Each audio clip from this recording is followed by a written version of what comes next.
Joining us now, New York Times White House correspondent Tyler Pager and former Republican Governor John Kasich of Ohio. He is also an MSNBC political analyst. So, Tyler, how are the numbers being received at the White House? Yeah, look, I think the White House is pretty focused on their own narrative this week. We saw this morning Tom Homans join Caroline Leavitt at the podium for the press briefing. As you walk into the White House this morning, there are signs of various individuals who have been apprehended. So the White House is very focused on driving its own message. We know that Donald Trump pays close attention to polling, but often dismisses polling that he doesn't agree with. But I think one of the things to really watch here is less about the White House's response to the polling, but more about the broader Republican Party. Obviously, it's eons before the midterm elections and a lot can change. But as we start to see Trump's numbers slide, particularly as it relates to his handling over the economy, one of the things I'm watching for as Congress returns to session this week is how Republicans, particularly some vulnerable Republicans, respond to the president and the clear evidence that there are Americans who are disapproving of his handling of the economy and more broadly. Yeah, I mean, John, immigration and the economy were such an important part of Trump's, re-election campaign. If these polls do become a trend, how concerning is that for the White House? Well, I would just disagree with Tyler on one point, and that is the midterms are not eons away. They're just right around the corner. There's a couple things here that are really important. One is, of course, I've always said, Jose, on your show that all that matters is the economy. That's part of it. That's a big thing. He's underwater on that. I think he's also trending the wrong way because there's a perception that there's kind of meanness involved here, that, these deportations underline, the story over the weekend. I don't know the whole facts of 2-year-olds and 4-year-olds leaving the country. I know that has to do with the parents or whatever, but there's an element. Nobody's getting due process. You see Hispanics beginning to turn on him in a significant way. But there's two other things that really matter.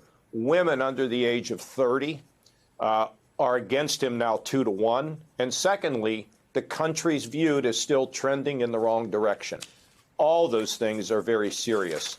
And so the only thing I say about the Democrats is, can they win in the midterms? Can they win the House in the midterms without an agenda? I'm sure they could, but if you don't have an agenda that's in touch with where the public is, you got a chance you won't win it. I mean, everybody thought they were going to win it the last time, and they didn't. So they're going to have something positive to say, other than all their criticism and attacks, some of them personal, on Trump. So, no, it's trending in the wrong direction for him. I think he thinks it's going in the right way. The tariff issue is a big one. It affects the economy, but my warning to the Democrats, you want to win the House? Tell people what you're going to do for them. Yeah, I mean, look, Republican Congressman Mike Lawler faced some angry folks on Sunday at Town Hall. Here's how one question about the budget cuts played out. Let's take a listen to this. Both parties over the last 20 years, had both parties. Sir, ma'am, I'm giving you the context so that you actually understand the process, okay? So this, as John, you're saying, I mean, the midterms are literally right around the corner. Is this something you think is going to be on the increase? Is this a kind of pressure that Republicans may be seeing more of? Oh, Jose, if you're directing that towards me, John. I know that the Republicans now say that life in Washington is crazy.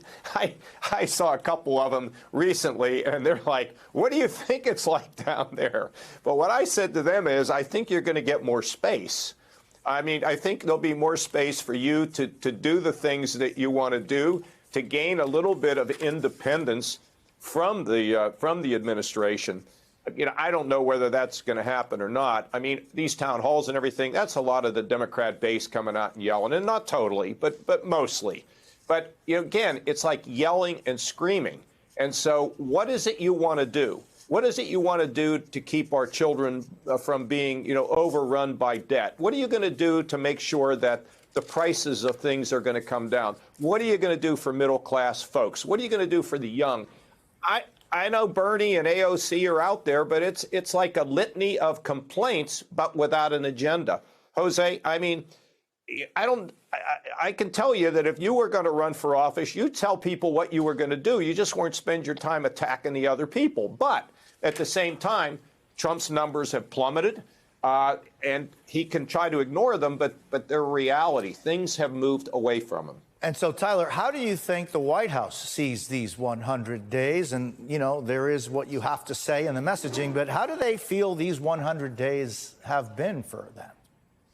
I mean, I think it depends who you ask, right? If you ask Donald Trump and you ask Stephen Miller, this has been an unabashed success. And we saw this around the revelation that the Trump team added Jeffrey Goldberg of The Atlantic to the signal chain. Trump said we've had a perfect 2 months. And I think as we've seen him do these interviews with Time and with The Atlantic, he has been very much believing that his administration has had resounding success. I think there are definitely people, allies of the president, people within the administration who are concerned, particularly as it relates to the tariffs. I think, as Governor Kasich just said, the economy is often the major issue for voters, and this is clearly weighing down the economy and impacting voters' approval of the president, and that is of concern to Republicans, not just here in Washington, but around the country. Tyler Pager and former Governor John Kasich, thank you both so very much. Really appreciate it.